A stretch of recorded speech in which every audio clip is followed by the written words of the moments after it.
اعوذ باللہ من الشیطان الرجیم بسم اللہ الرحمن الرحیم الحمد للہ الذی نور قلوب العارفین بنور معرفتہ واثبت فؤاد انبیائہ واولیائہ بقصص الانبیاء والمرسلین وأكمل إيمان المسلمين والمؤمنين بولاية علي أمير المؤمنين عليه السلام.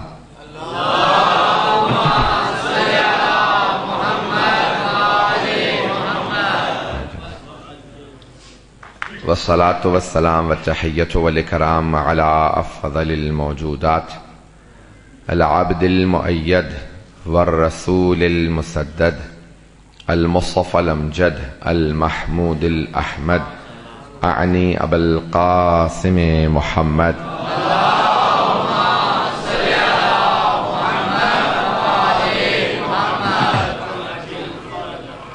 وعلى روحه ونفسه وسحره ووسيه سيد الأتقياء والأصفياء مولى الموالي إمام المتقين علي بن أبي طالب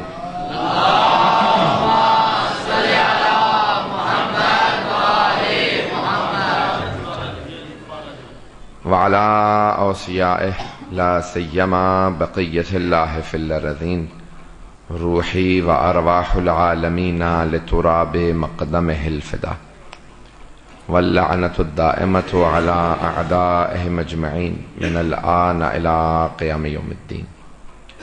أما بعد فقد قال الله الحكيم في كتابه الكريم بسم الله الرحمن الرحيم إن الدين عند الله الإسلام صدق الله العلي العظيم. صلوات. اللهم صل على محمد وآل محمد. سید ذیشان اکبر جعفری کے تمام مرحومین کے لیے سورہ فاتحہ کی درخواست ہے. بسم اللہ الرحمن الرحیم.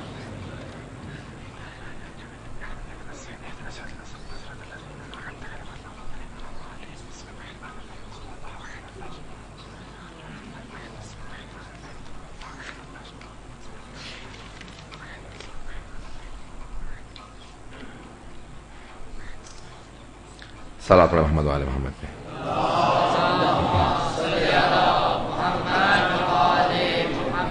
وعجل فرجہ. سوالات ہیں کچھ، میں مختصر سے جواب دوں گا. موضوع سے متعلق بس میں کوشش کروں گا جلدی جلدی گزر جاؤں.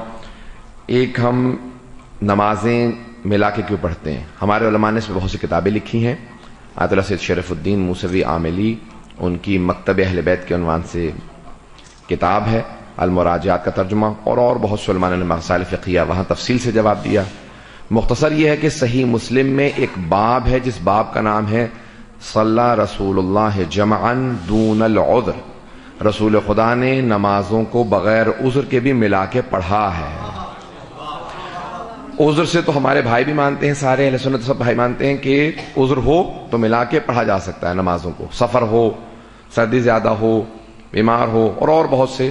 لیکن صحیح مسلم میں خود ایک پورا باب ہے جس میں احادیث نقل کی گئی ہیں کہ پیغمبر نے بغیر عذر کے بھی نمازیں ملا کے پڑھی ہیں. پہلے تو بغیر عذر کے بھی یعنی جواز موجود ہے، اور پیغمبر سے پوچھا گیا تو آپ نے کہا کہ میں نہیں چاہتا کہ میری امت نمازوں کو چھوڑے، ملا کے پڑھ لو، نمازوں کو چھوڑو مت. دوسرا، روزے عاشور کا روزہ وتبرکت بہ بنو امیہ وابن آکلۃ الاکباد اللعین ابن اللعین زیارت عاشورہ میں جملے ہیں. روزے عاشور کے روزے سے متعلق جو احادیث گھڑی گئی ہیں وہ بنو امیہ کے زمانے میں گھڑی گئی ہیں، اور انہوں نے یہ کہا ہے کہ روزے عاشور مبارک دن ہے. تبرکت بہ بنو امیہ چھٹے امام کے الفاظ ہیں، انہوں نے اس کو بابرکت قرار دیا، اور یہ کہا کہ سارے انبیاء کے جو اچھے معجزات تھے اس دن ہوئے. جناب نوح کی کشتی کنارے لگی تو عاشورے کا دن تھا. جناب یونس مچھلی کے پیٹ سے باہر آئے. تو یہ سب کچھ انہوں نے گھڑا صرف اور صرف یہ ثابت کرنے کے لیے یہ بابرکت دن ہے, اس دن روزہ رکھنا چاہیے. پیغمبر بھی معاذ اللہ خوشی مناتے تھے, بلکہ مستند ترین روایات میں یہ موجود ہے کہ پیغمبر نے اپنی زوجہ جناب ام سلمہ سے کہا کہ اے ام سلمہ یہ مٹی رکھ لو, اور جس دن یہ سرخ ہو جائے, اس میں خون ابلنے لگے, سمجھ لو عاشورے کا دن ہے اور وہ شہادت حسین کا دن ہوگا. یہ مستند روایت ہے, جامع ترمذی کے اندر موجود ہے. تو اس لیے بنو امیہ نے یہ بعد میں احادیث گھڑی ہیں کہ یہ بابرکت دن ہے, اس لیے ہم اس دن روزہ, ہمارے علماء نے منع کیا ہے اور ہمارے ائمہ نے روزہ رکھنے سے منع کیا, اس دن روزہ نہیں رکھنا چاہیے.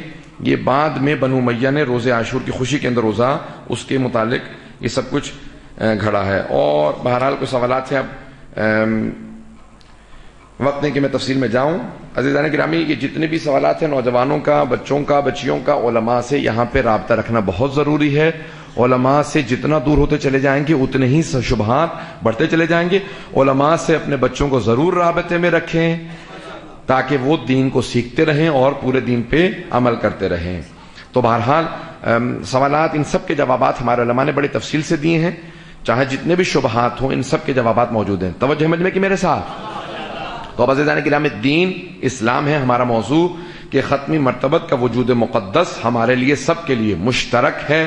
ان کو سمجھنا, ان کی سیرت کو اپنانا, ان کی سیرت پہ عمل کرنا لازم ہے. ہم یہ کہتے ہیں, ہمارا یہ نظریہ ہے. کن کا نظریہ ہے؟ اہل بیت کے ماننے والوں کا نظریہ ہے. اہل بیت کے ماننے والوں کا یہ نظریہ ہے کہ پیغمبر اسلام کی سیرت کو کسی اور سے کوئی تقابل نہیں کیا جا سکتا. کسی غیر معصوم کو کوئی حق نہیں ہے کہ پیغمبر کے حلال کو حرام بنا دے یا ان کے حرام کو حلال بنا دے. توجہ ہے؟ ذرا غور سے سنیے گا. ہمیں اپنے تمام بھائیوں کو ہم دعوت فکر دیتے ہیں کہ ہم صحابہ کا احترام کرتے ہیں. صحابہ غیر معصوم ہیں, ہم اہل بیت کو معصوم مانتے ہیں, اپنے 12 اماموں کو معصوم مانتے ہیں. ہمارا یہ نظریہ ہے کہ ہمارے 12 معصوم امام بھی کبھی بھی رسول خدا کو حلال نہیں بنا سکتے, ان کے حرام کو حلال نہیں بنا سکتے, اور ان کے حلال کو کبھی حرام نہیں اور نہ حرام کو حلال. کبھی بھی وہ رد و بدل نہیں کرتے, وہ یہ بتاتے ہیں کہ پیغمبر کے نزدیک کیا حرام تھا, پیغمبر کے نزدیک کیا حلال تھا. وہ کبھی بھی اسے تبدیل نہیں کرتے, وہ وہی بتاتے ہیں جو پیغمبر نے بتایا. ہمارے کبھی کسی معصوم امام نے یہ نہیں کہا کہ پیغمبر یہ کہتے تھے لیکن میں یہ کہتا ہوں.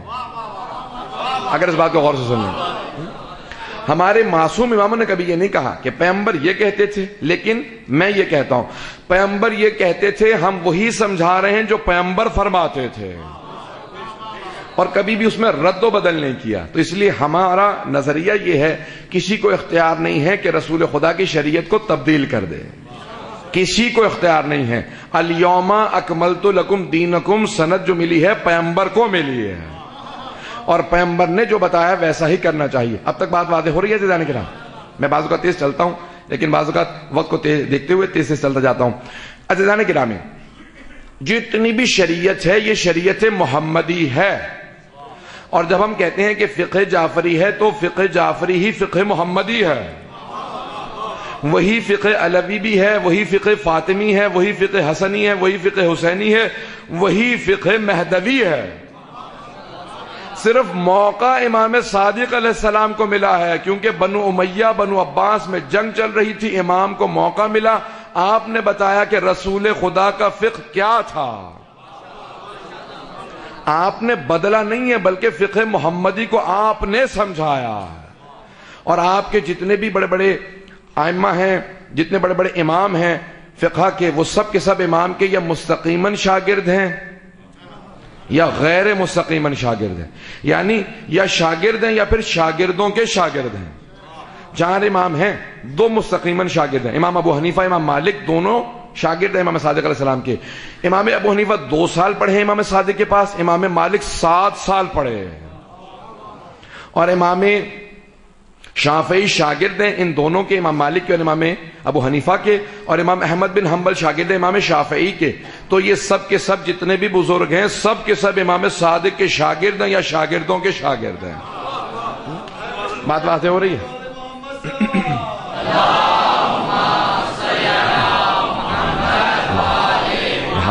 وعجل فرج. تو اب تک تو توجہ ہے مجھ میں کہ میرے ساتھ؟ تو ہم شریعت محمدی کے ماننے والے ہیں اور اسی فقہ کو، اس شریعت کو، اس کی پاسبانی کرنے والے اہل بیت ہیں. ہمارا نظریہ یہ ہے کہ کبھی بھی کسی کو حق نہیں ہے کہ وہ اس شریعت کو بدل دے، تبدیل کر دے. اور سید الشہداء کا اختلاف یہی تھا.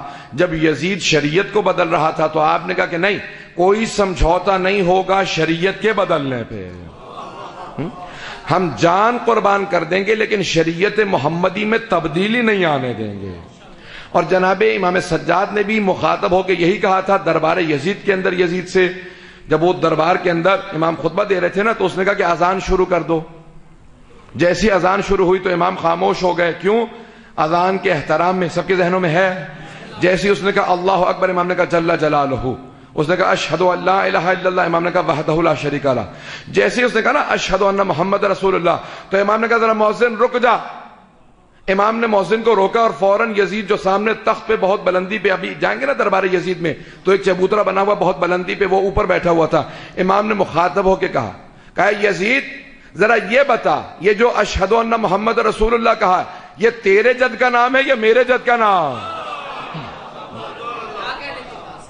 یہ کس کے جد کا نام ہے؟ اگر تو کہے کہ تیرے جد کا نام ہے تو تو جھوٹا ہے، اور اگر ہمارے جد کا نام ہے تو بتا ہمیں قیدی کیوں بنایا؟ اللہ گرامی، پورا جو یہ مسئلہ ہے وہ شریعت کا. میں آج ایک امام رضا علیہ السلام کے مناظرے کو پیش کرنا چاہ رہا ہوں.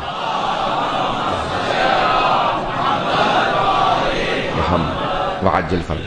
میں امام کے مناظرے کو تفصیل سے پیش کرنا چاہتا ہوں جو شریعت سے متعلق ہے اور ختم مرتبت کی نبوت پہ دلیل ہے. امام نے دلیل پیش کی ہے ختم مرتبت کی نبوت کے اوپر. توریت سے اور انجیل سے دلیلیں پیش کیے ہیں. توریت اور انجیل سے دلیلیں پیش کی ہیں. میں آج وہ دلیلیں آپ کے سامنے پیش کرنا چاہتا ہوں جو 8ویں امام علیہ السلام نے پیش کی ہیں. تو عزیزان گرامی، میں اس مناظرے کو پیش کروں گا لیکن تمہیداً سن لیجئے. ہم کبھی بھی کسی سے کوئی سمجھوتا نہیں کر سکتے شریعت محمدی پر، اور ہمارا عقیدہ یہ ہے کہ ہمارے ائمہ علیہ السلام معصوم ہیں. وہ معصوم ہیں جب ہم ان سے ہر چیز کو لیتے ہیں کہ پیغمبر اسلام نے کس کام کو کیسے انجام دیا ہے. اہل البیت ادرا بما فی البیت، انہوں نے بتایا ہے کہ پیغمبر اسلام نے ہاتھ کھول کے نماز پڑھی ہے. اور امام مالک فرماتے ہیں کہ امام ابو حنیفہ کیونکہ کوفے کے رہنے والے ہیں اور کوفے والوں نے رسول خدا کو دیکھا نہیں ہے، صرف سنا ہے، اس لیے انہوں نے کہہ دیا ہاتھ باندھ کے نماز پڑھ لو. لیکن کیونکہ مدینے والے سب ہاتھ کھول کے نماز پڑھتے ہیں اس لیے ہاتھ کھول کے نماز پڑھنا چاہیے. یہ امام مالک کا، جن کی الموطا کتاب ہے حدیث کی، انہوں نے حکم دیا کہ نماز ہاتھ کھول کے ہونی چاہیے. ہمیں کسی بھی امام سے کوئی مسئلہ نہیں. جو ہاتھ باندھ کے نماز پڑھنا چاہے ہاتھ باندھ کے نماز پڑھے، جو کھول کے پڑھنا چاہے پڑھ لے. ہمارا سب سے بڑا مسئلہ یہ ہے کہ ہم اہل بیت سے پوچھتے ہیں، کیونکہ ہمیں اہل بیت نے بتایا ہے کہ پیغمبر ہاتھ کھول کے پڑھتے تھے، اس لیے ہم ہاتھ باندھ کے نماز نہیں پڑھتے. لیکن ہم کبھی بھی کسی پہ تنقید نہیں کرتے جس امام نے بتا دیا ہو، کیونکہ ہمیں اہل بیت نے یہ بتایا پیغمبر ہاتھ کھول کے پڑھتے تھے، اس لیے ہم ہاتھ کھول کے نماز پڑھتے ہیں. عزیزان کرام، بات واضح ہو رہی ہے. جہاں تک روزے کا تعلق ہے تو اہل بیت نے بتایا کہ پیغمبر سرخی کے غائب ہونے کا انتظار کرتے تھے. جب حمرہ مشرقیہ، مشرق کی سرخی سر کو پار کر لیتی تھی، اس وقت پیغمبر افطار کرتے تھے. اسی لیے ہم لوگ اس وقت تک کا انتظار کرتے ہیں. عزیزان گرامی، شریعت کے اوپر ہمارا کسی سے کوئی اختلاف ہے ہی نہیں، ہم لڑتے ہی نہیں ہیں. ہم کہتے ہیں جس طرح سے چاہو ویسے عمل کرو. ہم مجبور ہیں، ہم 12 کے ماننے والے ہیں. جب ہم ان کی عصمت کے قائل ہیں تو انہوں نے جیسا بتایا ہے ہم انہیں معصوم مانتے ہیں، ہم ان کے خلاف کچھ نہیں کر سکتے. اب تک بات واضح ہو رہی ہے. اب یہاں پہ میں صرف نوجوانوں کے لیے ایک واقعے کو پیش کر رہا ہوں تاکہ بات کو میں آگے بڑھا دوں گا. میرا موضوع سب کے ذہن میں رہے کہ یہ دین محمدی ہے، دین خود مصطفیٰ ہے. ان اللہ اصطفیٰ لکم الدین فلا تموتن الا وانتم مسلمون. میں نے پہلے دن سے کہا کہ دین مصطفیٰ، دین برگزیدہ ہے، دین بلند ہے، پاک و پاکیزہ ہے.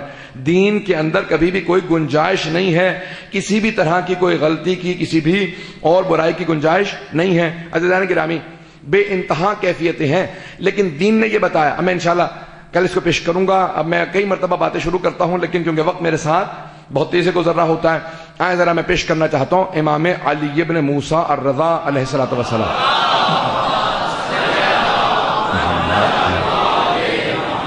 وعجل فرج. توجہ سمجھ میں کہ میرے ساتھ سب لوگ غور سے سن رہے ہیں نا انشاءاللہ. تو عزیزان گرامی مجھے دیکھیں ایک سنانے کی عادت نہیں ہے, مجھے سمجھانے کی عادت ہے, پڑھانے کی عادت ہے. اور میں جب مجمع کو دیکھ رہا ہوتا ہوں لوگ محبت سے دیکھ رہے ہیں تو مجھے یقین ہوتا ہے کہ سب محبت سے سن رہے ہیں. اور انشاءاللہ تعالی جو بھی انشاءاللہ یہاں پہ آئے گا مجلس کے اندر کم از کم ثواب لے کے تو جاتا ہی ہے, کچھ نہ کچھ ممبر سے لے کے بھی جائے. تو ہم جو کوشش کریں, محنت کریں, تحقیق کریں, اس کو پیش کریں اور آپ اس سے استفادہ کریں. عزیزان گرامی مأمون رشید ہارون کا بیٹا, ہارون نے 7ویں امام کو زہر دیا تھا اور مأمون نے 8ویں امام کو زہر دیا. یہ دونوں بے انتہا ملعون ہیں, کیونکہ جو بھی اہل بیت کا دشمن ہے وہ ہمارا دشمن ہے. کیوں دشمن ہے؟ اس لیے نہیں کہ کوئی چلے آپ کہیں گے آپ تو سید ہیں, آپ کے تو باپ دادا کا دشمن ہے, نہیں, اس لیے نہیں, کیونکہ پیغمبر فرما گئے کہ اگر کوئی علی سے محبت کرتا ہو تو اس نے تمہارے کسی رشتہ دار کا قتل کیا ہو, اسے اپنا دوست رکھنا کیونکہ علی کا چاہنے والا. اور اگر کسی نے تمہیں ناک پہ تلوار بھی ماری ہو لیکن علی کا بغض رکھنے والا ہو, چاہے عزیز و رشتہ دار ہو, اسے کبھی محبت نہ رکھنا کیونکہ علی کا بغض رکھتا. ہم رشتہ داریوں کو نہیں پالتے, ہم علی ابن ابی طالب کی ولایت کو دیکھتے ہیں. جہاں جہاں پائی جاتی ہے وہاں پہ ہم محبت کا اظہار کرتے ہیں. تو اب مأمون نے پوری ایک کوشش کی کہ کسی طریقے سے جب وہ حکومت میں آئے, جیسے آج حکمرانوں کا طرز عمل ہے, کوشش یہ کرتے رہتے ہیں کسی بھی طریقے سے سیاستدان حکومت میں آ جائے, اور جب حکومت میں آ جاتے ہیں تو کہتے ہیں کہ اب اس کو دوام کیسے دیا جائے. مأمون جب حکومت میں آ گیا تو اس نے سوال کیا اپنے وزیر سے, فضل ابن ربیع سے, کہ میں اس حکومت کو دوام کیسے دے سکتا ہوں, کس کس سے خطرہ ہے میری حکومت کو. کہا 3 لوگوں سے خطرہ ہے. کیا کون کون؟ کہا ایک تو تیرا بھائی امین, کہا وہ تو میں جانتا ہوں وہ بہت بے وقوف ہے, اسے میں راستے سے ہٹا دوں گا, اسے قتل کر دوں گا. اور اس نے اپنے بھائی کا قتل کر دیا. عزیزان گرامی حکومتوں کی خاطر بھائی بھائی کو نہیں دیکھتا, اس لیے ہمیں حکومت سے کوئی لینا دینا نہیں. کہ یہ حکومتیں آنے جانے والی چیز ہیں, یہ ہمیں کبھی بھی اپنی طرف نہیں کھینچ سکتی, کوئی کشش نہیں رکھتی, کوئی جاذبیت نہیں رکھتی ہمارے لیے. آئیں ذرا. کہ دوسرا کون؟ کہ تیرے بھائی کا وزیر, کہ وہ بھی بنی عباس سے ہے اور وہ بھی بے انتہا قابل ذہین ہے, کہ اس کو میں راستے سے ہٹا دوں گا. کہ تو نے 3 کہا, یہ دونوں تو میرے ذہن میں تھے. کہ تیسرے ہیں علی ابن موسیٰ الرضا علیہ السلام.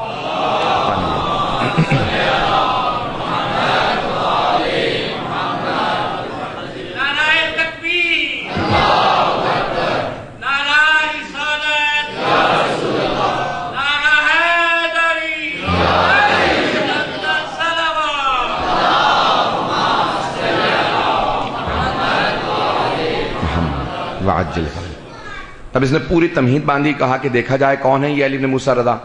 کہا یہ مدینے میں رہتے ہیں.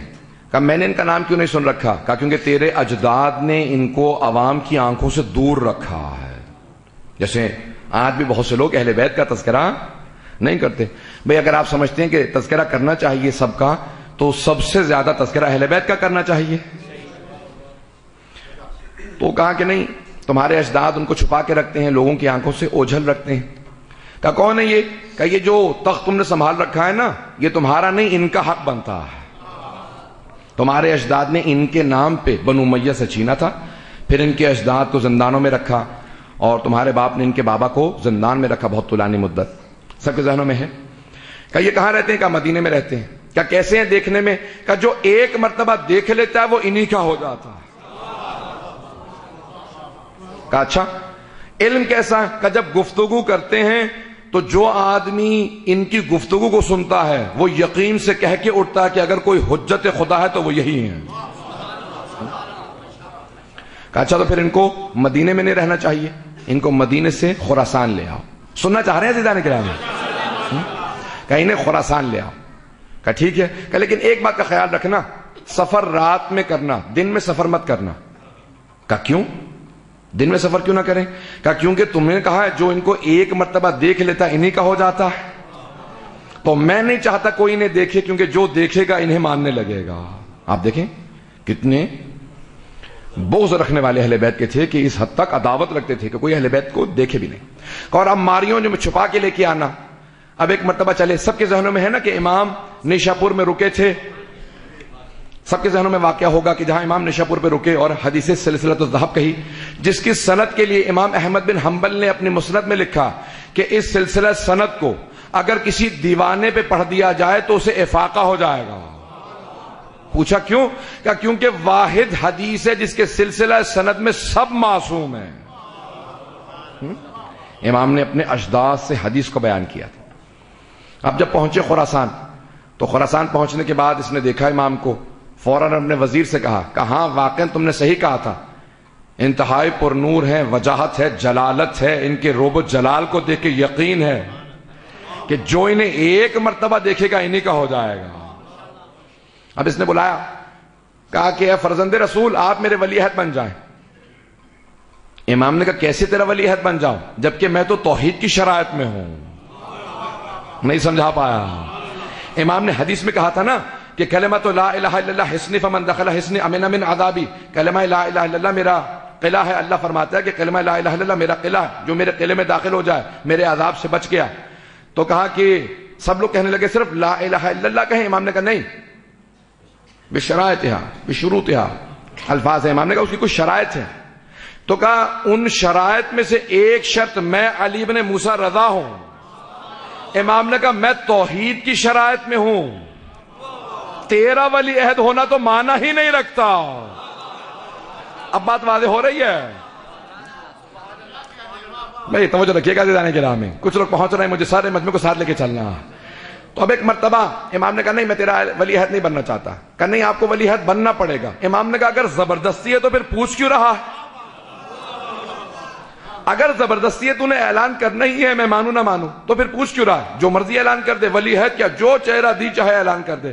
کہا نہیں آپ کا نام استعمال کروں گا۔ امام نے کہا سن میں جانتا ہوں میں تجھ سے پہلے شہید کر دیا جاؤں گا۔ کہا کون شہید کرے گا؟ مولا نے کہا سننا چاہتا ہے تو میرا قاتل ہے۔ جب میں جانتا ہوں تو پھر میں ولی عہدی قبول کیوں کروں؟ توجہ ہے؟ کہا نہیں آپ کو قبول کرنی ہوگی ولی عہدی۔ امام نے کہا پھر جو چاہے لکھ دے، اگر مجھ سے پوچھتا ہے تو میں راضی نہیں ہوں، اگر تو نے مجھے ایک لقب لکھنا ہی ہے تو جو چاہے لکھ دے، لیکن سن میں کوئی فیصلہ نہیں کروں گا۔ اس نے کہا مجھے شرط قبول ہے۔ اب اس وقت اس کے ذہن میں نہیں آیا اگر آپ سب مجھے کہیں کہ آپ ہمارے قاضی بن جائیں، ہمارے جج بن جائیں، میں کہوں ٹھیک ہے میں جج بنتا ہوں لیکن فیصلہ کوئی نہیں کروں گا، تو پھر یہ جج کیسا قبول کیا آپ نے؟ جب جج ہے اس کا مطلب ہے فیصلہ کریں، اور اگر فیصلہ نہیں کرنا تو جج نہیں ہے۔ امام نے کہا کوئی فیصلہ نہیں کروں گا۔ کل ایک آدمی جب 2 سال 2.5 سال گزر گئے اور ایک آدمی اس کے دربار میں آیا، کہا کہ اس آدمی نے چوری کی ہے۔ اس نے فوراً امام سے کہا کہ اس نے چوری کیا، فیصلہ کیجئے۔ مولا نے کہا میں نے تو پہلے کہہ دیا تھا فیصلہ میں نہیں کروں گا۔ اس نے مخاطب ہو کے چور سے کہا کہ تم نے چوری کی ہے؟ کہا ہاں میں نے چوری کی ہے۔ کہا اچھا جانتے ہو چور کی سزا کیا ہے؟ کہا ہاں جانتا ہوں۔ کہا کیا سزا ہے؟ کہا ہاتھ کاٹا جاتا ہے۔ کہا پھر تم تیار ہو؟ کہا نہیں میرا ہاتھ کاٹے گا کون؟ تو؟ کہا تیری اتنی جرت تو نہیں جانتا میں خلیفہ وقت ہوں؟ کہا ہاتھ کون کاٹے گا؟ تو ہاتھ کاٹے گا؟ کہا تو نہیں جانتا تیرے باپ نے تیری ماں کو کنیز کے طور پہ خریدا تھا بیت المال کے پیسوں سے، تو پوری امت کی ملکیت ہے، تو ہمارا غلام ہے، تو کیسے فیصلہ کر سکتا؟ کہا تیری اتنی جرت خلیفہ سے ایسے بات کرے؟ کہا آپ ہمارے ولی عہد فیصلہ کیجئے۔ مولا نے کہا نہیں میں فیصلہ نہیں کروں گا۔ کہا اب ہم پہ حرف آ رہا ہے، آپ کو فیصلہ کرنا ہوگا۔ امام نے کہا سن یہ جو کہہ رہا ہے وہ صحیح کہہ رہا ہے۔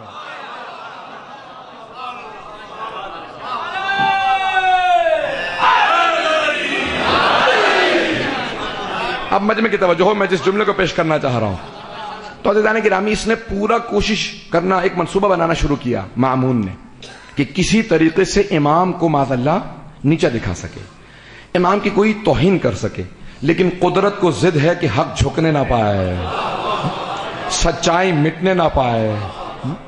اب اس نے اپنے طور پہ منصوبہ بنایا، کہا کیا کیا جائے؟ اس نے کہا امام کا ایک مناظرہ رکھواتے ہیں کیونکہ ہر جگہ اہل بیت کے علم کا چرچا تھا، ایک مناظرہ رکھوایا جائے۔ اس نے منصوبہ بنانا شروع کیا، کہ جتنے بھی ادیان عالم ہیں ان کے جو سب سے بڑے علماء ہیں ان سب کو میری طرف سے دعوت دو، کہ یہودیوں کے سب سے بڑے جو چیف رہبر کہلاتا ہے، جو ان کا رأس الجالوت ہے، اسے بلا لیا جائے، عیسائیوں کا اسقف اعظم جسے آرچ بشپ یا پوپ کہا جاتا ہے اسے بلا لیا جائے. ہندوؤں کے سب سے بڑے سادھو کو، سب کو، جتنے ادیان ہیں، سابعی ستارہ پرست تھے، زرتشت جو آگ کی پرستش کرنے والے، سب کے بڑے بڑے علماء کو بلا لیا. دعوت دی کا فلاں تاریخ میں سب پہنچ جائیں. کہا اکیلے مت آئیں، سب سے کہو اپنے ساتھ پورا پورا لشکر لے کے آئیں، کتابیں لے کے آئیں. جب سب پہنچ گئے نا تو بہت خوش ہوا، دیکھنے کے بعد بہت خوش ہوا. کہا آج ہمارے ولی عہد کا مناظرہ ہوگا. امام کے لیے خوش نہیں تھا، کہا اتنے لوگ آ گئے. اس نے ایک اپنے خادم کو بلایا، کہا جاؤ جا کے ہمارے ولی عہد کو بلا لاؤ. وہ جو ولی عہد کو بلانے گیا نا خادم، وہ تقیہ میں تھا، وہ شیعہ تھا. وہ گیا امام کی بارگاہ میں، کہا مولا آپ کو مامون نے دربار میں بلایا. امام نے کہا بلایا مجھے ہے، گھبرایا ہوا تو ہے. کہا نہیں مولا، وہاں پہ دربار میں بہت بڑے بڑے ادیان عالم کے علماء جمع ہیں، وہ سب آپ سے سوالات کرنے آئے ہیں، مناظرہ کرنے آئے ہیں. تو امام نے فوراً کہا کہ تجھے اپنے امام کے علم پہ شک ہے؟ بھائی توجہ سے سنیے گا، میرا گلا ساتھ نہیں دے رہا ہے. تو فوراً کہا، امام نے کہا تجھے اپنے امام کے علم پہ شک ہے؟ کہ نہیں مولا آپ کے علم پہ شک نہیں ہے، لیکن یہ جو مناظرہ کرنے والے ہوتے ہیں نا، یہ گھما پھرا کے بات کو ایسے پیش کرتے ہیں کہ سوال کچھ کرتے ہیں، جواب کچھ ہوتا ہے. امام نے کہا سن، جب میں ہر عالم کو اسی کی زبان میں، اسی کی کتاب سے، اسی کی رفتار سے جواب دوں گا تو چہرہ میرا نہیں مامون کا دیکھنے والا ہوگا.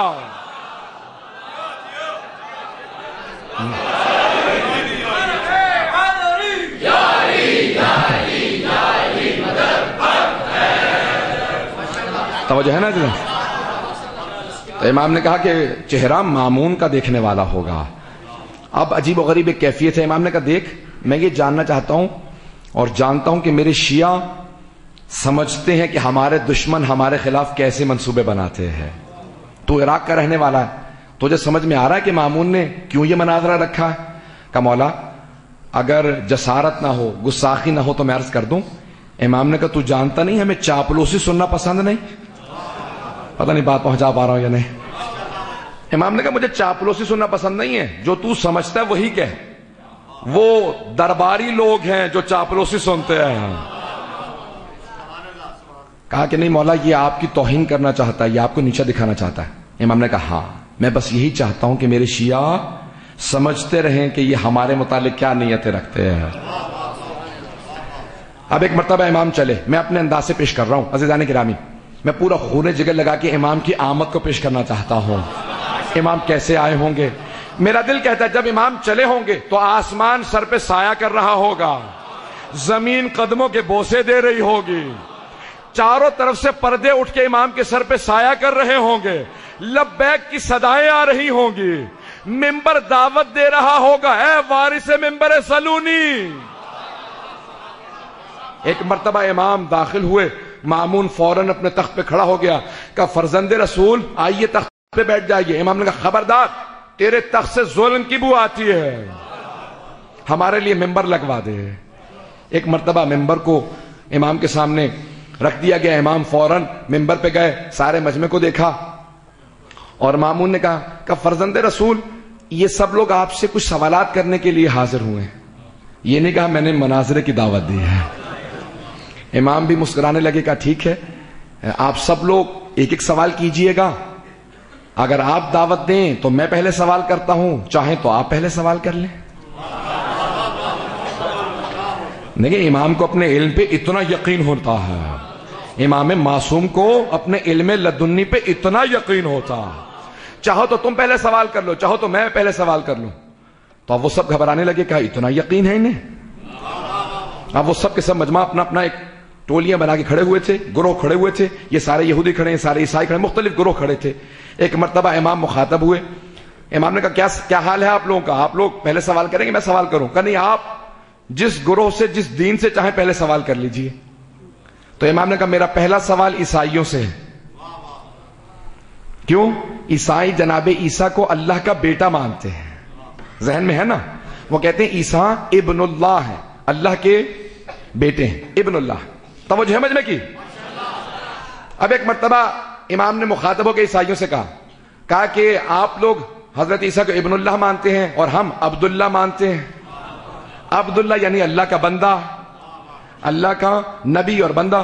کہا میں حضرت عیسیٰ کو مانتا ہوں. حضرت عیسیٰ نبی تھے، معصوم تھے، ان کا بہت مقام تھا، علم بہت زیادہ تھا، لیکن حضرت عیسیٰ نماز روزے کے چور تھے. جیسے آپ خاموش ہو گئے نا، وہ سارا دربار خاموش ہو گیا کہ یہ مولا کیا کہہ رہے ہیں، حضرت عیسیٰ سے متعلق کہہ رہے ہیں. تو وہ جو آرچ بشپ تھا نا عیسائی سب سے بڑا اسقف اعظم، وہ چلانے لگا کہ کس نے کہا آپ مسلمانوں کے عالم ہیں؟ آپ کو کسی نے نہیں بتایا جناب عیسیٰ کے لیے پوری زندگی کسی نے رات میں بستر نہیں بچھایا، نہیں پہنچ سکے. رات میں کسی نے بستر نہیں بچھایا، دن میں کسی نے دسترخوان نہیں بچھایا. پوری زندگی دن میں روزے سے ہوتے تھے، رات میں پوری رات تہجد پڑھتے رہتے تھے. پہنچ گئے. امام نے اس کی زبان سے اقرار کرایا. تو امام نے کہا اچھا تو تم مانتا ہے نا پوری رات نماز میں رہتے تھے، پورے دن روزے سے؟ یہ تو سارے عیسائی مانتے ہیں. کہ سارے عیسائی مانتے ہیں جناب عیسیٰ پوری زندگی رات میں تہجد پڑھتے رہے، دن میں روزہ رکھتے رہے. تو امام نے کہا یہ نماز روزہ کیا ہے؟ کہ نماز روزہ عبادت ہے. امام نے کہا اچھا جو عبادت کرتا ہے وہ عبد ہوتا ہے، ابن نہیں.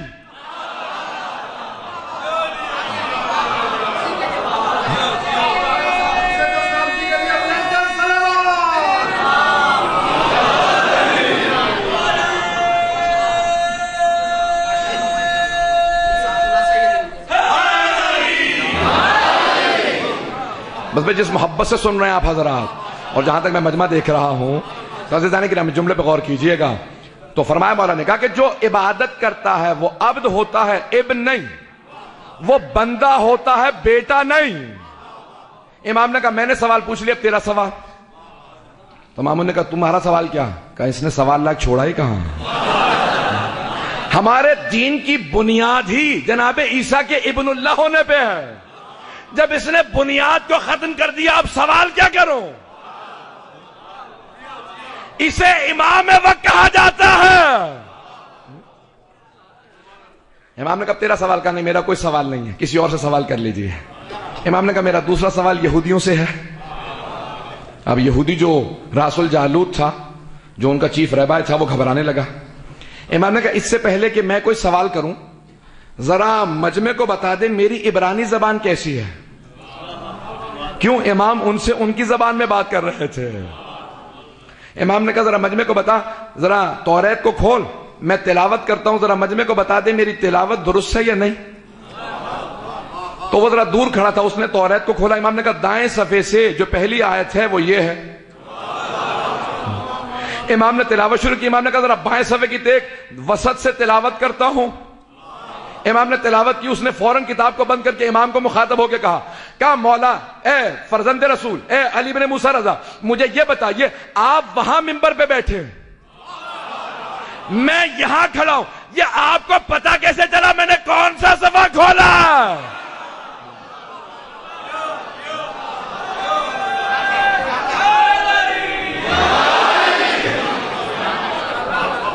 یہ آپ کو پتا کیسے چلا میں نے صفحہ کون سا کھولا؟ امام نے کہا اگر دیکھ کے بتاؤں تو میں حجت خدا ہی نہیں. کہا ذرا مجمع کو بتا میری تلاوت درست ہے.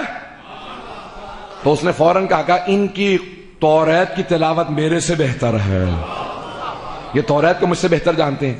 امام نے کہا ذرا آپ کھول. عزیزان گرامی اس کتاب کا ترجمہ میں نے انگریزی میں کیا. کتاب التوحید شیخ صدوق کی کتاب ہے، 1000 سال پہلے شیخ صدوق نے لکھی ہے، اور یہ سارے ائمہ کے خطبے جمع کیے ہیں. جب میں اس کے انگریزی میں ترجمہ کر رہا تھا نا اور میں اس باب پہ پہنچا کہ امام ان کی کتاب سے حوالہ دے رہے ہیں تو میں بہت پریشان ہو رہا تھا، کیونکہ توریت، زبور، انجیل یہ تینوں تحریف کر دی گئی ہیں، تبدیل کر دی گئی ہیں، ان میں الٹریشن ہو گئی ہے. تو میرے ذہن میں بار بار سوال آ رہا تھا کہ امام نے 1250 سال پہلے حوالہ دیا، یہ موجودہ توریت میں ہے بھی یا نہیں؟ پہنچ رہے ہیں بھائی؟ بہت پیارا انداز سے سن رہے ہیں، مجمع پہنچ رہا ہے. عزیزان گرامی، رات بہت تاخیر ہو چکی تھی جب میں ترجمہ کر رہا تھا، گھبراہٹ کے اندر میں نے فوراً کتاب کو رکھا، عربی کی عبارت تھی کیونکہ امام نے جو شیخ صدوق نے لکھی وہاں پہ عبارت عربی کی لکھی تھی۔ گیٹ وے ٹو بائبل میں نے فوراً جا کے توریت زبور انجیل کو کھولا، امام کی عبارت کو لکھا، کئی زبانوں میں ترجمہ موجود ہے، تو وہ عبارت جو امام نے پیش کی تھی آج بھی موجود ہے۔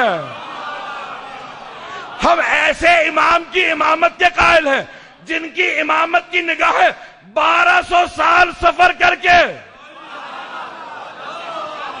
دیکھ کے بتا دیتی ہیں جب توریت میں تحریف ہوگی کون سی آیت نکال دی جائے گی، کون سی باقی رہے گی۔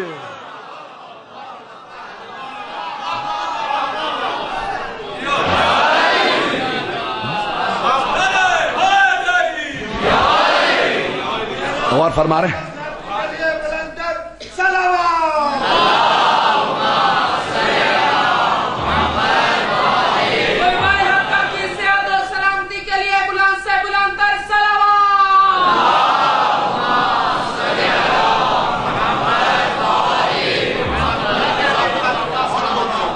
عزیزان گرامی، سوچئے امام کون ہے، امام کی عظمتیں کیا ہے، معصوم کون ہوتے ہیں۔ عزیزان گرامی، اب امام علیہ السلام نے حوالہ دیا حبقوق، کہا کہ ذرا توریت کو کھول اور یہ سورہ ہے حبقوق، اس کی آیت نمبر 17 سے سننا شروع کر۔ میں سنانا شروع کرتا ہوں اور یہاں پہ سنانے میں زیادہ لطف محسوس ہو رہا ہے کیونکہ امام کے الفاظ کو دہرا رہا ہوں۔ تو عزیزان گرامی، امام نے کہا ذرا سن، میں تجھے بتاتا ہوں، یہ حبقوق ہے، سننا شروع کر۔ کہا وتجلا، ایک امام نے اس کو سوال کیا، امام نے کہا یہ بتا تم جناب موسیٰ تک سارے انبیاء کی نبوت کو مانتے ہو، یہ بعد والے انبیاء کی نبوت کو کیوں نہیں مانتے؟ تو اس نے جواب دیا، کہا کہ کیونکہ بعد والے انبیاء نے ویسے معجزات نہیں دکھائے جیسے جناب موسیٰ نے دکھائے۔ آج اگر میں تھوڑا سا وقت زیادہ لوں گا تو ساتھ چلیں گے۔ تو کہا جیسے بعد والے انبیاء ہیں نا انہوں نے ویسے معجزات نہیں دکھائے جیسے جناب موسیٰ نے۔ امام نے کہا دیکھ جناب موسیٰ کے دو معجزات ہیں، ایک ان کا ید بیضا تھا، جیب میں ہاتھ ڈالتے تھے سینے میں اور جب باہر نکالتے تھے اسے نور نکلتا تھا، دوسرا ان کا عصا تھا، جب زمین پہ پھینکتے تھے تو اژدہا میں تبدیل ہو جاتا تھا۔ یہی ہے نا دو معجزات؟ کہا تو امام نے فوراً کہا، امام نے کہا بعد والے انبیاء نے تو اس سے بڑے معجزات دکھائے، جناب عیسیٰ نے مردوں کو زندہ کر دیا، جناب ختمی مرتبت نے چاند کے 2 ٹکڑے کر دیے، اور کتنے معجزات دکھائے۔ کہ نہیں، لیکن یہ جو بعد والے انبیاء کے معجزات ہیں نا یہ ہم نے خود نہیں دیکھے، یہ ان کے ماننے والوں نے ہمیں بتائے ہیں۔ تو امام نے فوراً پلٹ کے کہا اچھا تو حضرت موسیٰ کے معجزات تو نے خود دیکھے؟ کہ نہیں خود تو نہیں دیکھے، مستند کتابوں میں آئے ہیں۔ امام نے کہا اور اگر وہی کوئی مستند کتاب کا حوالہ دے تو بتا تیرے نزدیک مستند کتاب کون سی ہے؟ اگر میں اسی کتاب سے بعد والے انبیاء کا حوالہ نہ دوں، کہ بھئی دیکھو ہمارے نزدیک جو سب سے مستند کتاب ہے نا وہ ہے توریت، اگر آپ وہاں سے دکھائیں گے تو مانوں گا۔ امام نے کہا ذرا توریت سورہ ہے حبقوق، اب میں کہہ رہا ہوں کیونکہ توریت بہرحال کتاب تھی، انہوں نے تبدیل کر دی، تحریف ہو گئی ہے، آج پڑھنے لائق نہیں رہی ہے توریت اور زبور انجیل، کیونکہ انہوں نے اتنی زیادہ تحریف کر دی ہے، اس میں معاذ اللہ کیا کچھ پیش کر رکھا ہے۔ تو اب امام نے کہا ذرا یہ کھول اور میں پڑھنا شروع کرتا ہوں۔ تو امام نے تلاوت شروع کی، وَتَجَلَّ رَبُّكَ عَلَى طُورِ سینا، اور انگریزی ترجمہ تھا کہ آن ماؤنٹ سینائی، طور سینا پہ آپ کے رب نے اپنی وحی کو نازل کیا۔ کہ یہ بتا طور سینا پہ کس پہ وحی نازل ہوئی؟ کہ سب جانتے ہیں حضرت موسیٰ پہ۔ کہا امام نے اگلی آیت میں دیکھ وَعَلَى جَبَلِ السَّعِيرِ، اور آپ کے رب نے بعد والے مرحلے میں جبل سعیر پہ وحی بھیجنی ہے۔ کہا یہ تمہاری توریت ہے، جبل سعیر کہاں ہے؟ کہا جانتا تو ہوں لیکن ہم نبی نہیں جانتے کس پہ وحی نازل ہوئی ہے۔ امام نے فوراً عیسائیوں کا رخ کیا، کیا تم نہیں یہ عقیدہ رکھتے کہ جناب عیسیٰ پہ جبل سعیر پہ وحی نازل ہوئی تھی؟ آن ماؤنٹ سائر، انگریزی میں ترجمہ ماؤنٹ سائر، کا جبل سعیر پہ، کہ جی ہاں ہمارا یہی عقیدہ ہے۔ امام نے کہا اب سن، اسی سورہ کے اندر 19ویں آیت ہے حبقوق کے اندر، کہا تمہاری کتاب میں لکھا ہے وَعَلَى جَبَلِ فاران، جبل فاران پہ، انگریزی ترجمہ تھا ماؤنٹ پھیرن۔ توجہ کیجئے گا، سارے مجمع کی توجہ ہے نا میرے ساتھ؟ کہ آن ماؤنٹ پھیرن کہ جبل فاران کے اوپر کہ پوری دنیا میں صرف مکے کے پہاڑی سلسلوں کا نام جبل فاران ہے. جبل فاران میں غار ہے جس کا نام ہے غار ہرا. کائنات میں صرف ایک محمد مصطفیٰ ہے جنہوں نے یہ دعویٰ کیا کہ مجھ پہ جبل فاران پہ غار ہرا میں وحی نازل ہے. ایک جبل فاران ہے جس پہ وحی نازل ہوئی.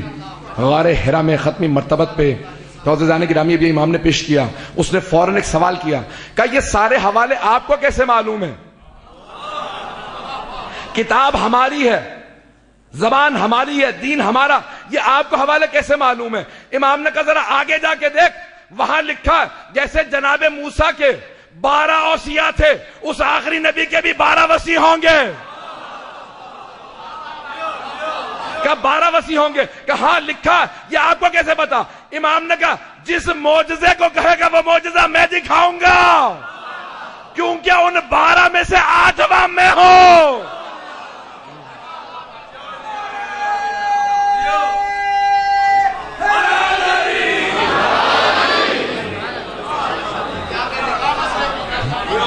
امام نے فرمایا، امام نے کہا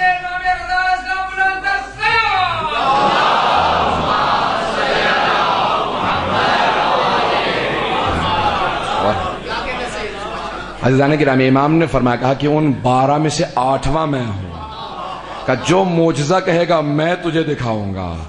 ایک مرتبہ وہ سارے یہودی کہنے لگے اگر روئے زمین پہ کوئی حجت خدا ہے تو وہ یہ ہے.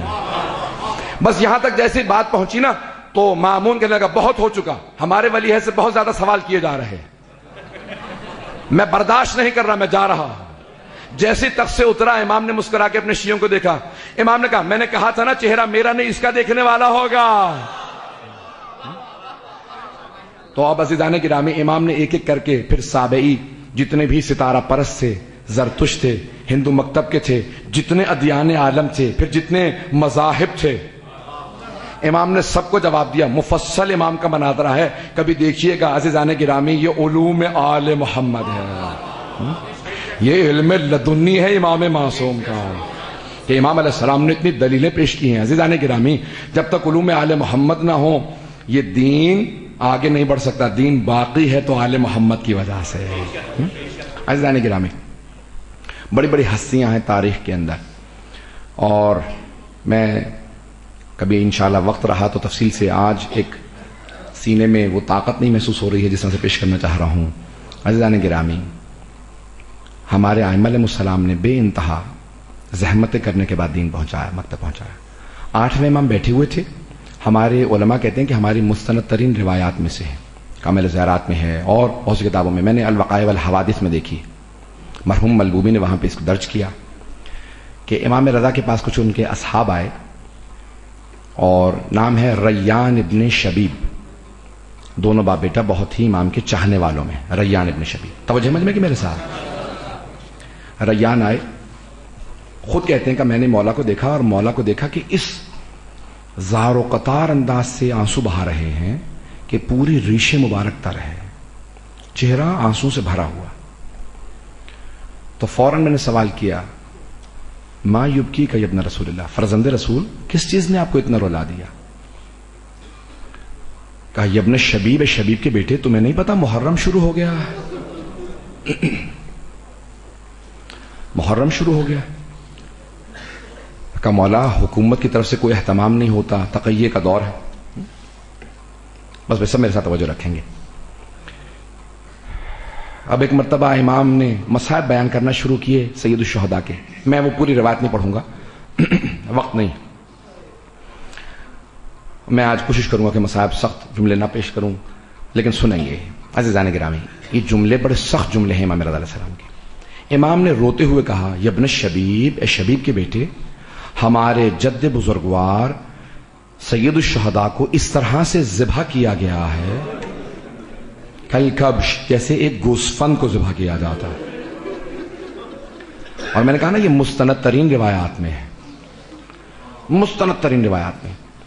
علماء نے بڑی بحث کی ہے کہ امام نے یہ الفاظ استعمال کیوں کیے ہیں کہ جیسے ایک گوسفند کو ذبح کیا جاتا ہے، جیسے ایک بھیڑ کو ذبح کر دیا جاتا ہے. کیوں امام نے کہا؟ کوئی وجہ شبہات ہوتی ہے نا، جیسے کہا اسد اللہ علی، اللہ کے شیر ہیں تو شجاعت ہے، تشبیہ شجاعت سے۔ آئیں ذرا غور سے سنیے گا، مصائب اس میں بڑے سخت ہیں۔ اور ان کے ساتھ ان کے اصحاب تھے، ان کے بیٹے تھے، بھائی تھے، سب کو ذبح کر دیا گیا، بھوکا پیاسا مار دیا گیا۔ کہا کسی کو بھی تاریخ میں اتنی مظلومیت سے نہیں مارا گیا جس مظلومیت سے حسین ابن علی کو۔ اور پھر ایک جملہ کہا، یبن الشبیب ان کنتا باقیا علی شیء فابکی للحسین، اے شبیب کے بیٹے اگر کبھی بھی رونا آ رہا ہو تو ہمارے جد بزرگوار کو رونا، کہا پھر حسین کو رونا۔ اگر کبھی بھی رونا آ رہا ہو، کسی وجہ سے پریشان ہو، تو کہا ہمیشہ حسین ابن علی کو یاد کرنا۔ کہا کیوں؟ امام نے یہ کیوں کہا؟ جیسے ایک بھیڑ کو ذبح کیا جاتا ہے۔ میں اب آپ سے 3 سوال کروں گا۔ جب کسی بھیڑ کو ذبح کرنے لگتے ہیں نا گوسفند کو، تو ہمیشہ اسے پہلے پانی پلایا جاتا ہے، لیکن سید الشہداء کو تو بغیر پانی پلائے ذبح کیا گیا۔ اگر جملہ پہنچ رہا ہو، اجر و کمر اللہ۔ دوسرے، خنجر ہمیشہ تیز کیا جاتا ہے، گوسفند کو ذبح کرنے سے پہلے خنجر تیز کر لیا جاتا ہے۔ آیا خنجر تیز کیا گیا تھا؟ نہیں، تو پھر کیوں امام نے کہا گوسفند کو جیسے ذبح کیا جاتا ہے؟ آپ دیکھتے ہیں کہ جب ایک بھیڑ کو ذبح کرنے لگے نا تو دوسری بھیڑوں سے چھپا دیا جاتا، سید الشہداء کو چھپا کے ذبح نہیں کیا گیا۔ مولا پھر کیوں آپ نے کہا؟ روایت کے الفاظ علماء کہتے ہیں کیوں؟ اس لیے کیونکہ جب ایک گوسفند کو ذبح کر رہے ہوتے نا تو کوئی روکنے والا نہیں ہوتا۔ اللہ اکبر، کوئی روکنے والا نہیں ہوتا، کوئی اعتراض کرنے والا نہیں ہوتا، مت مارنا یہ بھیڑ ہے۔ کہ جس طرح سے بھیڑ کو ذبح کر لیا جاتا کوئی اعتراض کرنے والا نہیں ہوتا۔ کہ ایک بہن کھڑی دیکھ رہی تھی اور بار بار ایک جملہ دہراتی تھی، اما فیکم مسلم، کیا تم میں کوئی مسلمان نہیں ہے؟ آج جملے میں پیش کرنا چاہ رہا ہوں، سید الشہداء کی شہادت کے چند جملے پیش کروں گا۔ میں نے پہلے دن وعدہ کیا تھا کہ کچھ وداعیاں ہیں سید الشہداء کی۔ ایک الوداعی ہے جناب زینب کبریٰ سے۔ بڑے بڑے علماء نے کہا، عطا اللہ مرشی کہتے ہیں جب میں مر جاؤں نا تو میری قبر کے اوپر امام حسین کی اپنی بہن زینب سے وداعی کے مصائب پڑھنا، کہ یہ وہ مصائب ہیں جس پہ ملائکہ روتے ہیں۔ کیسے ودا ہوئے؟ علامہ محمد باقر مجلسی کو کسی نے خواب میں دیکھا کہ ممبر پہ امام حسین کے حرم میں مجلس پڑھ رہے ہیں، 800 فقہا بیٹھے ہیں، کہ اچانک کوئی حرم کے اندر سے آتا کہتا ہے محمد باقر مجلسی میں آیا نہیں ہوں، مجھے بھیجا گیا ہے، میں موکل ہوں۔ جناب سیدہ نے کہا ہے محمد باقر مجلسی سے کہو مجھے میرے بیٹے کے میری بیٹی سے وداعی کے مصائب سنا دے۔ کیسے حسین نے ودا کیا تھا زینب سے، پیش کروں آپ کے سامنے، صرف جو جملے پیش کروں گا۔ آئے جناب سید الشہداء پہلے اس خیمے میں جہاں امام سجاد ایک چٹائی پہ لیٹے تھے۔ جب امام سجاد نے دیکھا نا تو کہا بابا اینا اینا امی العباس، میرے چچا عباس کہاں؟ تو فوراً کہا قد تو بہا، آئے پھر بہن سے ودا کیا۔ کیسے ودا کیا؟ فوراً پہلے کہا بہن میں نے سکینہ کو آپ کو سونپا، میں نے رقیہ کو آپ کو سونپا، ایک ایک بی بی کا ہاتھ دیتے جاتے تھے، پھر کہا میں نے سجاد کو آپ کو سونپا۔ بس بھئی محافظ امامت ہے نا جناب زینب کبریٰ، تو ایک لحظہ آیا کہ ایک مرتبہ جناب سید الشہداء نے کہا مجھے میرا پرانا لباس لا دو۔ اپنے لباس پہ اس پرانے لباس کو پہنا اور چلنے لگے، خیمے سے باہر نکلنا چاہتے تھے۔ روایت کے الفاظ ہیں زیادہ دور نہیں گئے تھے، جناب زینب نے کہا مہلن مہلن یبنا، اے زہرا کے بیٹے ذرا ہے میرے بھیا آہستہ، ابھی فوراً باہر نہ جانا۔ جناب زینب نے روک لیا، آگے بڑھے جناب زینب کبریٰ اور کہا بھیا اماں نے وصیت کی تھی زینب جب آخری مرتبہ حسین سے ملنا تو میری طرف سے گلے کا بوسہ دے دینا، بھیا ذرا اپنا گلا چاک کرنا۔ جناب سید الشہداء نے گلے کو کھولا، بی بی نے گلے کا بوسہ دیا، کہا بہن ذرا اپنی کلائیوں سے چادر ہٹانا۔ بی بی نے چادر کو ہٹایا، مولا نے کلائیوں کو چوما، کہا بھیا کیا بات ہے؟ کہا بابا نے وصیت کی تھی حسین جب آخری مرتبہ زینب سے ملنا میری طرف سے کلائیوں کے بوسے دے دینا، ان کلائیوں میں رسیوں نے بندھنا۔ اجرکم اللہ. بس بھئی جناب زینب کبریٰ ودا کر رہی ہیں. میں وہ پیش کرنا چاہتا ہوں جملے، جو شہادت کے جملے بڑے سخت جملے ہیں جسے منع کیا جاتا ہے. عزیزان گرامی، جناب سید الشہداء میدان میں اترے اور جنگ شروع کی. آدم سے لے کے خاتم تک سارے انبیاء کی ارواح موجود تھی نا، جو دیکھ رہی تھی. روایت کے الفاظ ہے جب پہلی ضربت چلی تھی نا، جناب آدم نے رخ موڑ لیا تھا، کہا تھا یا رسول اللہ مجھے معاف کر دیجئے، اس سے آگے میں دیکھ نہیں پاؤں گا. روایت کے الفاظ ہیں آگے جب دوسری ضربت چلی، جناب نوح نے رخ موڑ لیا، کہا یا رسول اللہ مجھے معاف کر دیجئے گا، اس سے آگے میں دیکھ نہیں پاؤں گا. جب تیسری ضربت چلی، جناب ابراہیم نے کہا یا رسول اللہ میں جب اسماعیل کو ذبح کرنے لگا تھا میں نے آنکھوں پہ پٹی باندھ لی تھی، میں حسین کو ذبح ہوتے نہیں دیکھ سکتا. ضربتیں چلتی رہیں، انبیاء رخ موڑتے رہے. ایک ایسا وقت آیا خود رسول خدا نے کہا یا علی اب آپ جانے اور زہرا جانے. ایک ایسا وقت آیا جناب امیر نے کہا زہرا اب آپ جانے اور حسین جانے، اس سے آگے میں بھی نہیں دیکھ سکتا. میری طرف دیکھیے کہ آخری جملے پڑھ رہا ہوں. لیکن جناب سیدہ آگے بڑھی، اپنے برقعے کا دامن پھیلایا، سید الشہداء کے سر کے نیچے رکھا، ہاتھوں کو گردن پہ رکھا، کہ پروردگارہ تو گواہ رہنا میں نے رخ نہیں موڑا، پروردگارہ میں نے رخ نہیں موڑا. ضربتیں چل رہی تھی، بی بی کے ہاتھ تھے.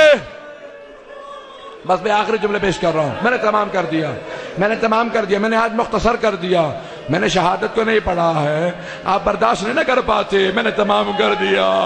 بس بھی ایک بہن 70 قدم کے فاصلے پہ کھڑی دیکھ رہی تھی، بار بار کہتی تھی واہ محمدہ واہ علیہ. بس میں نے تمام کر دیا. ایک مرتبہ جناب زینب کبریٰ ایک لحظے کو بیان کرتی ہے. بی بی فرماتی ہیں کہ جب میرا بھائی میدان کربلا میں تھا، آخری لحظات تھے، میں بھائی کو پہچان نہیں پا رہی تھی. کہا بی بی کیوں؟ کہا کیونکہ پورے جسم پہ اتنے تیر تھے، چہرہ لہو لہان تھا. میں نے ایک سوال کیا انت اخی، کیا آپ میرے بھائی ہیں؟ کہ حسین نے کہا زینب ارجعی للفسطاط، ارجعی للخیام، خیمے میں واپس چلی دو.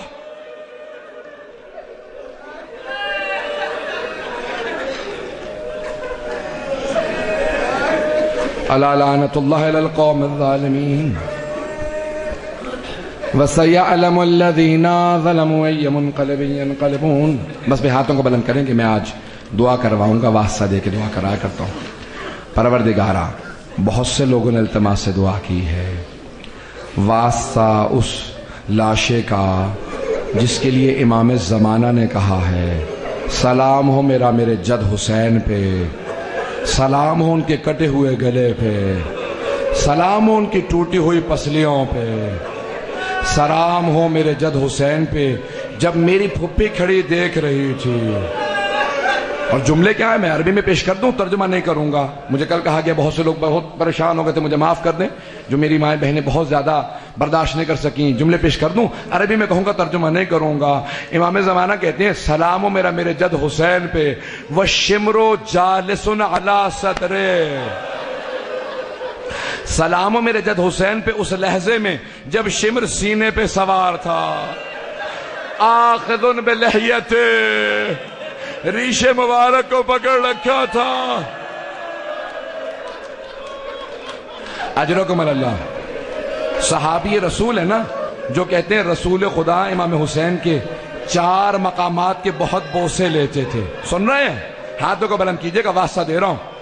یہ صحابی رسول بیان کرتے ہیں. کس سے کہہ رہے ہیں؟ اے عبید اللہ خبردار چھڑی نہ لگانا، اے عبید اللہ چھڑی نہ لگانا.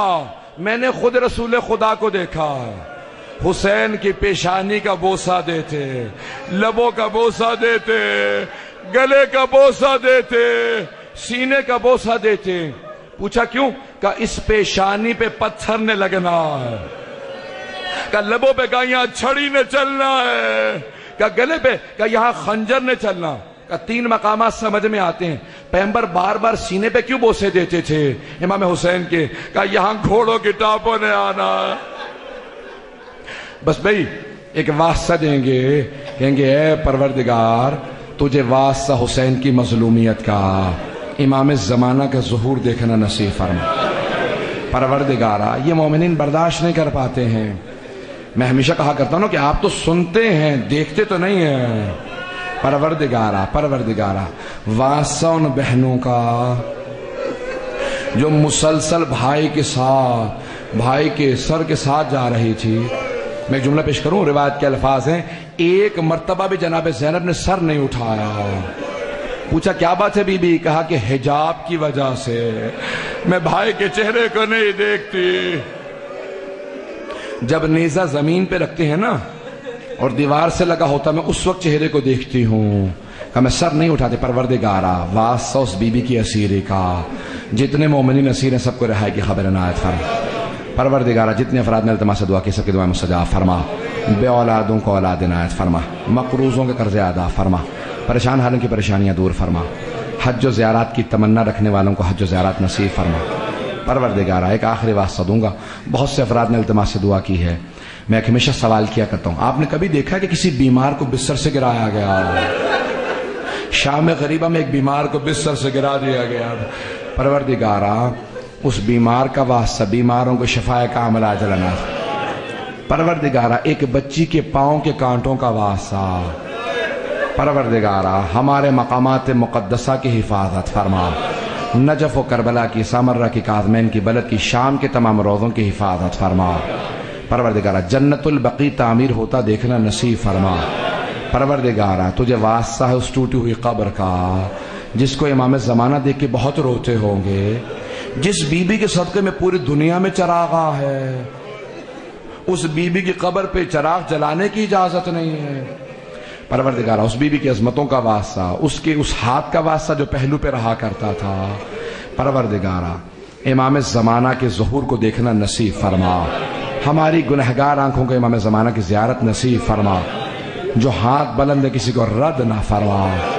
پروردگارا تجھے واسطہ اپنے عزت و جلال کا، تجھے واسطہ حسین ابن علی کا، مؤمنین کی حفاظت فرما، دشمنان اہل بیت کو نیست و نابود فرما، آل یہود کو، آل سعود کو، داعش کو غارت فرما۔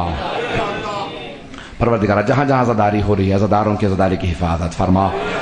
ربنا تقبل منا انك انت السميع العليم بحق محمد وآلہ الطیبین الطاہرین المعصومین۔